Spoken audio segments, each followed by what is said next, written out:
we gave people a vision that they can make a stand. There is a future for them. So we need to stand together, we need to work together, and that's what we did right across the UK, and that's why you're seeing every industry now taking action, because people simply have had enough, and that's why we started the movement Enough's Enough, and that's what we're seeing right across the UK and right across Europe. Chris, welcome here at Manifesta, and we are happy to have you here. You're a trade unionist, and so the first question is, who is Chris Mitchell? Obviously, my background is public services in Scotland. I've been involved with the public services in Scotland for 30 years, and I've been a trade unionist since I was 16. I'm now 46, so you can do your maths, 30 years as a trade unionist fighting against austerity cuts in the public sector. When you were 16 years old and you became member of the trade union, why did you become member of the trade? Was a family? Was your father also a unionist? Background, yeah, my father was a trade unionist. Once I got into the workplace, I started organising the workplace. I started to see the benefits of being in a trade union. I started campaigning. I started helping people. And from then on, it just built and built and built. And it's taken me up to where I'm at today as a convener for over 1,000 members in one workplace. And the trade union membership in Scotland, you're based in Glasgow, I'm right? And the trade union membership, is it a big number, or is still a lot of people that have to be unionized? It took a long time to build the campaign. It took a long time to get people involved with the trade union. But we've got there. A lot of hard work, a lot of sweat, blood, sweat and tears, as I call it, back in Glasgow. But we got there eventually, and people now are starting to see what it's like to be involved in a trade union, what it's like to build a movement, and what it's like to be basically feel that you're wanted and feel that what the benefits of a trade union is, especially when you're facing austerity cuts in the public sector. As a trade union member and as an organizer of the trade union, you have to hear a lot of different stories. Also, I think I can imagine people having difficulties to pay their bills, etc. I think also a trade union member or a shop steward maybe is an important figure for some person. So how you deal with all these problems of people? The UK and right across Europe is facing a cost of living crisis. It's facing an energy crisis, and workplace poverty is very much real. So as a trade unionist, you're right at the forefront of that fight. I've took workers to food banks, key workers, critical workers that came out of a global pandemic, gone to food banks as a national scandal. And that's the kind of stuff that we're dealing with every single day, and it's absolutely disgusting. You're saying that key workers as hospital workers, etc., they do not earn enough to get around at the end of the month. Yes, they can't afford to pay their mortgage, can't afford to pay their rent. They're struggling to. It's a big thing in Glasgow now, right across the UK, is heat or eat.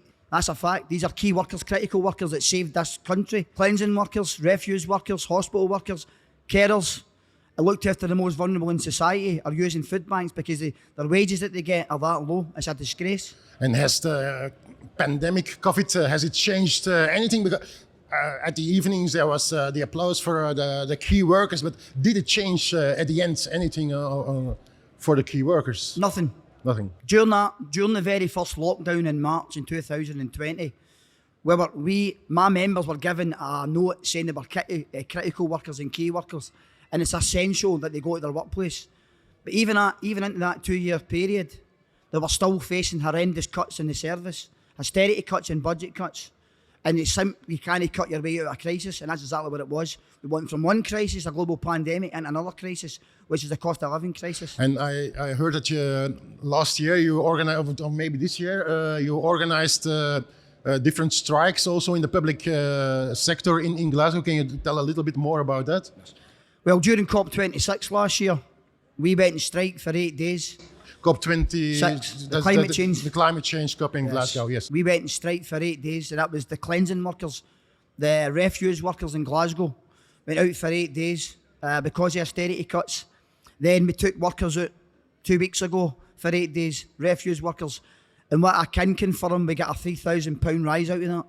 So it was successful. I think in the whole, some people, they say that the Conservative government and other politicians, they hoped a little bit with COVID that the people would not be angry anymore and that there would be no resistance anymore. I think there was an atmosphere like that. And then this summer, in all over the UK, I don't know that everyone knows it. In all of the UK, you see these massive strikes in public sector, in transport sector. Maybe you can a little bit explain for those people who don't follow the news in the UK what is happening. Well, after COP26 last year, we gave industries a hope. We gave them a vision to take that fight up against their rogue employers, against their CEOs that are earning thousands of pounds at the misery of my members and bonuses. So we gave people a vision that they can make a stand. There is a future for them. So we need to stand together, we need to work together, and that's what we did right across the UK, and that's why you're seeing every industry now taking action, because people simply have had enough, and that's why we started the movement Enough's Enough, and that's what we're seeing right across the UK and right across Europe. To give people this hope and this strength, but it's also about strength and to be proud. You said once the working class is back again. Yes. But where was the working class before? Well, that's the point. We were involved in an employer's market. Employees were being bullied. You had 0 contract hours. 0 hours contract. 0 hour contracts, yes. What does it Which mean? Basically that's an employer telling you that you're only earning under €5 an hour. Right, in some sectors that is a scandal. People can't live on €5 an hour. Right, and then we had the situation where it was hire or fire and rehire, bringing people in underpaid and undervalued. We put a stop to that as well. That's a scandal as well. So that was another fight we had to go against employers. But with this strength that you see now with the railway workers, with the cleansing workers, what you do in Glasgow, this strength and this hope that is there again, did it came all at once, or did you build that during a long time? That took a lot of team building, it took a lot of campaigning, and it took a lot of work. We had to get people involved with the trade union. We had to tell people that you don't need to be scared in life anymore. There's a future for you. There's better conditions there for you. There's a better future for you and your family. Better working conditions, and most of all, there's a pay rise there that you deserve. And your employer want to stop bullying you and intimidating you. And the Scottish Government were doing the exact same. So we fought against that, and we won that argument. And that's why you're seeing this trend now right across Europe, that people are willing to take action now. People aren't scared anymore. There's nothing to be scared of. See if you stand shoulder to shoulder with an army behind you, there's nothing more powerful than that, trust me. Mm-hmm. And the Thatcher government, in that time, they tried to have this image about breaking the trade unions and say trade union, that's from the past, that's something from the 20th century or 19th century, and so we are modernist, and in the modern time you don't need a trade union anymore. That was the image that was there from Thatcher. So how you answer? The Conservative Party, as I call them, the Tories in the UK, tried to do union busting. They've tried to do union busting for years, bringing into anti-trade union laws. So it was very, very hard for you to even take any kind of industrial action, making it out as if it was the striking workers' fault. It's nothing to do with the striking workers' fault. It's the fact that they wanted to dictate to us, they wanted to bully us, intimidate us. And that's what they did. Give people low wages, horrible conditions. The rich get richer and the poorer get poorer. But see, this now is coming to an end. And I'll tell every politician that I face is coming to an end. Because no more will we stand for this anymore. This country, this world deserves better, and we will get better. And we're making that stand. Mm-hmm.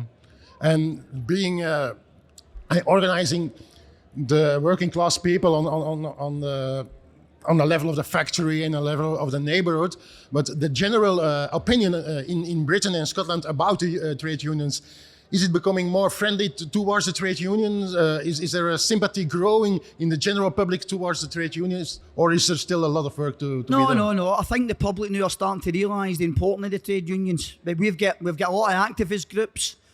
We've got a lot of community groups. We've got trade union campaigns.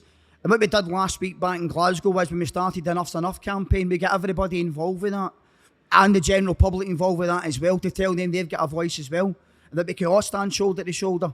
There should be union bashing or trying to divide and conquer. Their days are finished. Okay, and like in this Enough is Enough campaign, there's different subject, different problems that you're answering, like energy bills and also salaries. And is that a way to bring people together from working class and from the neighborhoods in a bigger campaign? Yes, like definitely. What we're doing with Enough's Enough campaign is that if one sector's on strike, then we support that sector. Everybody supports that sector, because what I see as an attack on one is an attack on all. So everybody supports each other, and that's why it's growing and growing and growing and getting bigger and bigger and bigger. You explained, Chris, about the discussion on the factory floor, on the work in the workplace, and working really with trade union members and organizers. But you're also active in the video sector. You're making small movies that are very popular. Is it important these days to be also active in the social media? Or social media can be a good thing, can also be a bad thing, but it just depends how you put yourself out there. We used Facebook and Twitter quite a lot to do our campaigning, and it worked for us. It just means that we could spread it out to a wider audience and everybody could relate to it. 30-second video gets you 3 million hits, and it gets everybody interested, it gets everybody active, and it gives people that vision. You know what? See that guy there? That guy's fighting for the working class. Let's all do the same. So it's a conscious idea that you're working with social media. It's also to reach young people or of everyone. Yeah. That's the thing here, right? I was down at speaking to the young activists. Absolutely inspirational. So any young activists in here today, you should be proud of them, honestly. Okay. And Belgium's absolutely fantastic at that, because I think they start them at a very young age and get them active in the workplaces. And you can see it with the climate change as well. A lot of people are now starting to stand up and be counted. But it's a lot of young activists now. Because at the end of the day, I'm now 46. I'm getting an old man now, so I need somebody to come in and take my place. And a lot of these young activists are now starting to see, you know what? We deserve better. We deserve a better future for us and my family. So well, that's a nice spirit to pass to other generations. Like when we are talking about climate change, there is this goal of the ruling class to say climate change is that's not for the working class, because they're gonna pay the bills, etc. And they're trying to divide the young people that are struggling for a better climate and working. How do you cope with it? Social justice and climate justice, equality justice, all become one. It's one big package, that's it. We need to get that transition, but there shouldn't be any gap in the market. There's plenty of money there. So we need to heavily invest in communities to deal with the climate change. And that's what the government's trying to divide and conquer, because the government don't want to put their hands in their pockets. That's the problem here. So then they start blaming the working class then start blaming the climate activists. It's nonsense. The two of them come together. There's a transition there. We can make a better planet with a future with hundreds of jobs. That's a fact. Another thing that is strange from a Belgian point of view, that's Liz Truss. Who's the Prime Minister in unfortunately. Yes, and I never met a person that is supporting Liz Truss. Is anyone supporting Liz Truss? And how come that she's the Prime Minister? Well, I think she only get voted in with 30%. So a 30% turnout in a ballot's no very good. You know what I mean? I mean, a predecessor, obviously, Boris Johnson, publicly live on telly in a cost of living crisis, told Sky News to go and, if you're struggling to pay your energy, buy yourself a new kettle and boil it once, and that will save you £10 a year. £10 a year in an energy crisis if you buy yourself a new kettle and boil it because it boils faster. This is a person that was running this country. This is a person that was having parties when everybody was in lockdown. And then a predecessor, Trust. How many trust her for as I can fling her? Throw her, one for a better word. So we've went from bad to worse.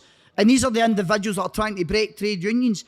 These are the individuals that are trying to keep the rich richer and the poor poorer. And that t-shirt says it all. Tax the rich, definitely. So we'll see what happens with that. You talked about tax the rich, but is there any consciousness, like, for example, here in Belgium, you have this sky-high prices, energy prices, but at the same time, you have these energy companies who are making billions of extra profits.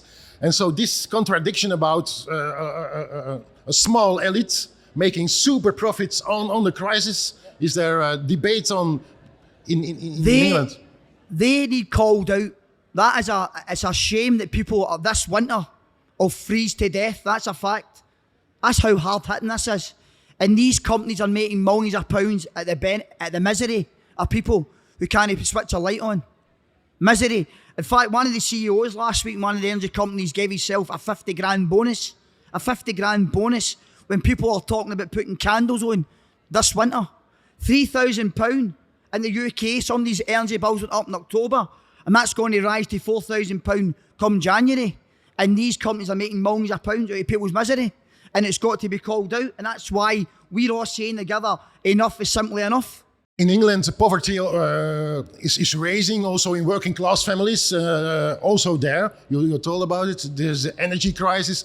There is the problems for many working class families. But in this situation, are you optimist, pessimist, or where your drive? Because obviously you have a drive and enthusiasm in yourself. Where does it come from? Well, look in front of you now. Look at this. Right, Manifest, one of the biggest festivals.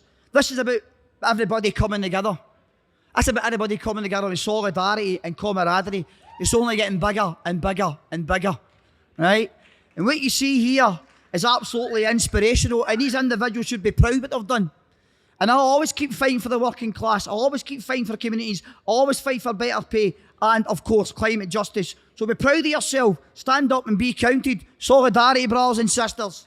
Chris Mitchell, I love you. Thank you very much for this discussion.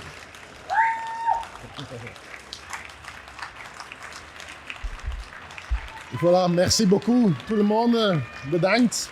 And special thanks to Chris Mitchell, and give him a loud applause for enough is enough everywhere, in Europe, everywhere. Thank you, Chris. Thank you very much. Thank you.